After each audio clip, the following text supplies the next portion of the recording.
Hello everyone, welcome to Helppo. Today we're going to be looking at the HKDSE English Exam, and we're going to be doing 4 videos on this exam. And in the videos we're going to look at the common problems that examiners have identified in the answers of students. So if we understand these problems, then what we can do is we can avoid them. So let's first look at the reading. Today's video is going to be on the reading. Then there'll be 3 more videos in this series on the writing, listening, and speaking. So the first thing we're going to do is we're going to identify the common problems. Examiners have said that the only paraphrasing the sources to answer the question is something that is a common issue that causes students to have poor performance on the exam. And the opposite of that would be the second common issue, which is only writing opinion without source evidence. So in order to really understand these 2 things, let's look at a question from the sample exam. According to paragraph 14, what are the 3 things required for creative achievement? So what we're going to do is we're going to go back to paragraph 14 and we're going to look at it. We're going to read it. And while we're reading, we're going to think about the question. The question told us that we need 3 things for creative achievement. So let's look at this. This progression is simply natural. For creative achievement, you need unfettered talent, not just unfettered in the creative arts, but in the political and economic spheres as well.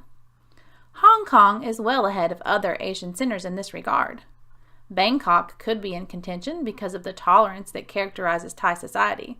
But Bangkok is not wealthy enough, and prosperity is required. Tokyo might qualify, but only for Japanese society. Singapore?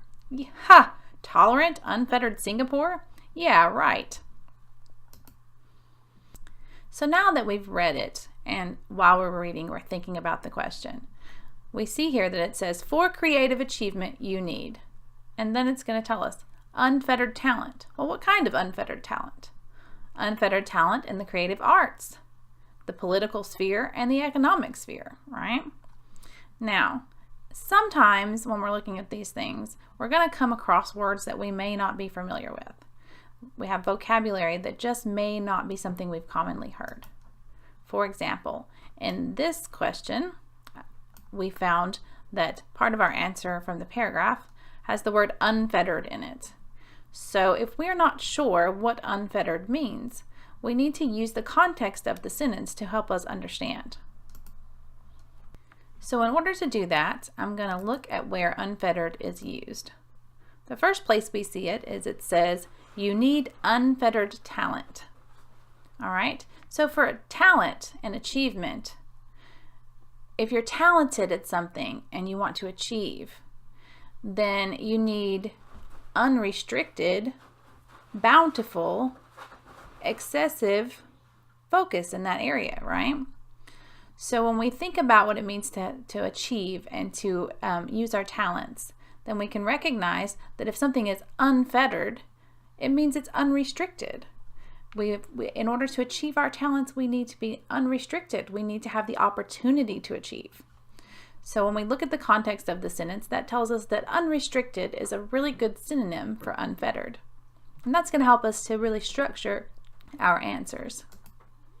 Now that we feel we have a good understanding of what we've read, let's look at the problems that we see in the exam. So the first problem was only paraphrasing the sources. All right, so let's look at a poor answer in this area. You need unfettered creative talent in the areas of creative art, politics, and economics. So what is wrong with this answer? There's no personal thoughtfulness about the question. It's just a short, paraphrased sentence about the reading. So it takes the reading and it changes it just a little bit and places that as the answer. And the problem is you have no thoughtfulness. You don't have any of your own consideration. So it doesn't really tell what you understand about the reading. And that's why examiners are really not looking for this type of answer. So let's look at the second type of answer. So the second type of problem is the opposite of what we just looked at, and that is only writing the opinion. So let's look at an example of that. I think you need creativity to excel in many areas of society. So what's wrong with this answer? Well, it's a personal statement, but there isn't any source evidence from the passage to back it up. So not only do you need evidence from the passage to support your thinking, but you also need to state your thinking. And so when we do only one of these, then examiners are really not going to be happy with the answer. So in order to really consider it, let's look at what it would look like if we were able to put these two things together and come up with a really effective answer. So you need creativity to excel in many areas of society. All right, so here I have said what I think, right?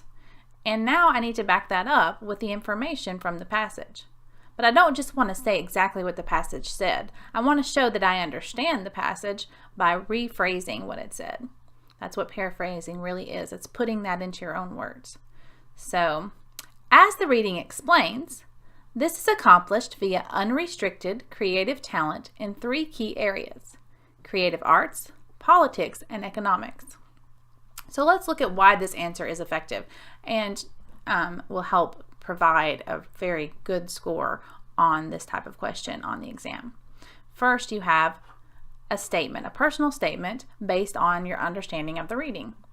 You need creativity to excel in many areas of society. All right, so we have this personal feeling based on what we've read. We've read this whole article. This is what we think about it. All right, so next we're going to have to back up what we think.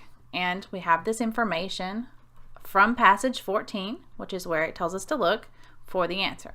As the reading explains, this is accomplished via unrestricted creative talent in 3 key areas: creative arts, politics, and economics. So here I've used the synonym that we understood from unfettered, and I have made sure to list the 3 things that were in the article.